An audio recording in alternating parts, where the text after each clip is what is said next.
ہے ان الدین عند اللہ الاسلام، تمام مذہبوں میں سب سے اچھا مذہب اسلام ہے۔ اے لوگو،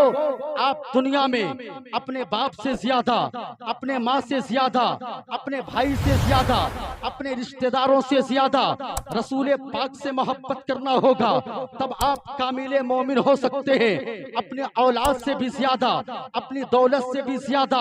آپ مصطفیٰ جان رحمت سے محبت کرنا ہوگا، تب آپ کامل مومن ہو سکتے ہیں، تب آپ پکا مومن ہو سکتے ہیں۔ اب ذرا آپ توجہ کے ساتھ سنیں، حضرت عمر فاروق رضی اللہ تعالی عنہ ہے، ایک مرتبہ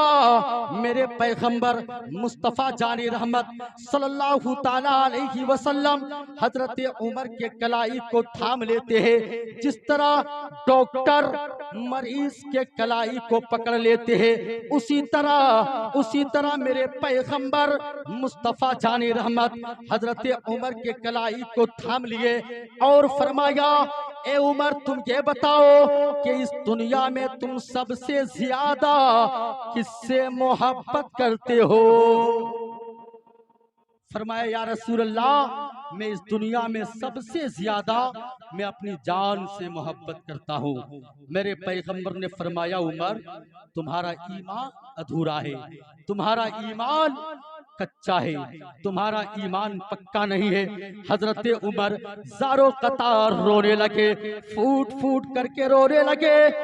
اشک بار ہو کر کے رونے لگے اور نبی کی بارگاہ میں عرض کرنے لگے، یا رسول اللہ، عمر نماز بھی پڑھتا ہے، عمر روزہ بھی رکھتا ہے، عمر زکوٰۃ بھی دیتا ہے، عمر حج بھی کرتا ہے، عمر جہاد میں سب سے آگے رہتا ہے، لیکن ابھی بھی میرا ایمان مکمل نہیں ہے، میرا ایمان ادھورا ہے، میرا ایمان کچا ہے، میرا ایمان پکا نہیں ہے۔ تب میرے پیغمبر نے دوبارہ عمر کے کلائی کو تھاما اور فرمایا، اے عمر تم یہ بتاؤ کہ تم اپنی جان سے بھی زیادہ کس سے محبت کرتے ہو؟ تو عمر نے فرمایا، یا رسول اللہ، میں اپنے ماں سے بھی زیادہ، اپنے باپ سے بھی زیادہ، اپنے بھائی سے بھی زیادہ، اپنے بھتیجے سے بھی زیادہ، اپنے بہن سے بھی زیادہ، یا رسول اللہ میں آپ سے محبت کرتا ہوں، یا رسول اللہ میں رسول پاک سے محبت کرتا ہوں۔ اتنا سننا تھا، اتنا کہنا تھا، میرے پیغمبر نے فرمایا،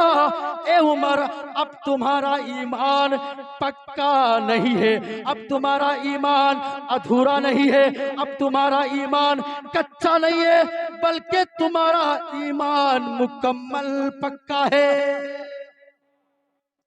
جس نے تمام چیزوں سے زیادہ نبی سے محبت کی، تمہارا ایمان ادھورا نہیں ہے بلکہ تمہارا ایمان پکا ہے۔ مسلمانوں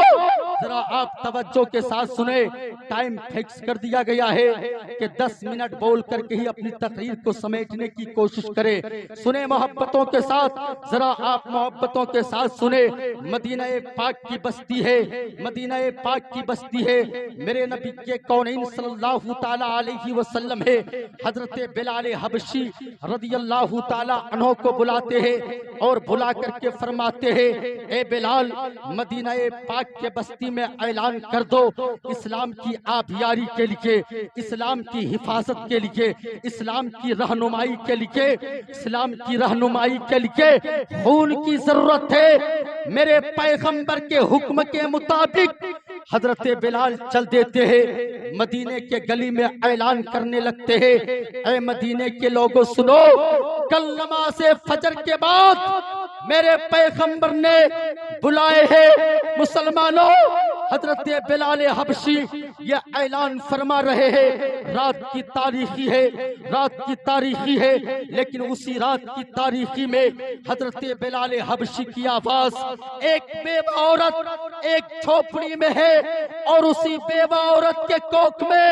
ایک 6 ماہ کا بچہ ہے، اور جیسے ہی اس بیوہ عورت نے بلال حبشی کی بات کو سنی ہے، سن کر کے رونا شروع کرتی ہے کہ کل نماز فجر کے بعد سارے لوگ مسجد نبوی کے دروازے پہ پہنچ جائیں گے، لوگ اپنی اپنی قربانی کو پیش کر دیں گے، لیکن میں تو قربانی دینے سے محروم رہ جاؤں گی۔ یہ سوچ کر کے وہ بیوہ عورت رو رہی ہے، آنکھوں سے آنسو کا قطرہ گرا ہے، بیٹے کے رخسار پہ گرا ہے۔ بیٹا بیدار ہو جاتا ہے، بیدار ہونے کے بعد اپنے ماں سے پوچھنے لگتا ہے، ماں بتانا آپ کو کس نے رلایا، ماں بتانا آپ کا دل کس نے دکھایا، ماں بتاؤ نا آپ کو کس نے تکلیف پہنچائی۔ ماں نے کہا بیٹا سو جاؤ، ماں نے کہا بیٹا سو جاؤ، لیکن بیٹا بار بار پوچھتے رہا، بیٹا بار بار سوال کرتے رہا، ماں بتانا تیرا دل کس نے دکھایا، تیرا دل کس نے دکھایا۔ جب بیٹے نے ماں کو مجبور کر دیا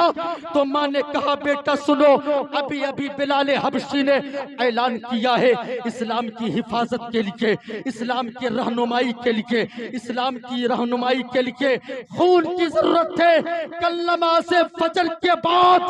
سب لوگ اپنی اپنی قربانی مصطفیٰ کی بارگاہ میں پیش کر دیں گے، امام حسن و حسین کی نانا کی بارگاہ میں پیش کر دیں گے، فاطمہ کے بابا کی بارگاہ میں پیش کر دیں گے، لیکن میں قربانی دینے سے محروم رہ جاؤں گی۔ تیرے بابا گزشتہ سال جنگ بدر میں شہید ہو گئے ہیں، اب میرا کوئی جوان بیٹا نہیں ہے جسے میں نبی کی بارگاہ میں پیش کر دوں۔ اللہ اکبر، چھوٹا بچہ کا جذبہ دیکھو، بچہ کا جذبہ دیکھو۔ اس بچے نے کہا ماں گھبرائیے مت، کل نماز فجر کے بعد آپ مجھ کو نبی کی بارگاہ میں لے کر کے چلنا ہے، اور اسی قطار میں آپ مجھ کو کھڑا کر دیجئے گا۔ اگر مصطفیٰ نے میری قربانی قبول فرما لی تو یہ بہت خوشی کی بات ہوگی، اور اگر مصطفیٰ نے قربانی قبول نہیں فرمائیں گے تو اس چیز سے محروم نہیں رہیں گے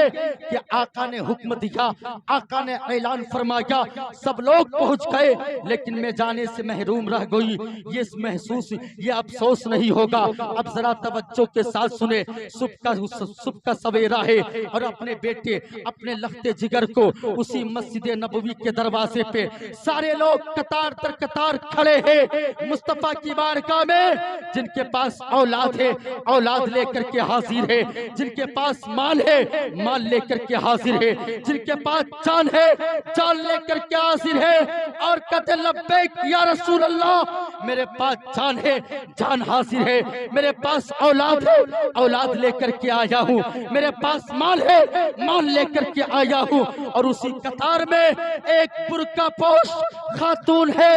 میرے پیغمبر فرماتے ہیں بلال سے، اے بلال ان لوگوں کو سائڈ کرو، ان لوگوں کو کنارے کرو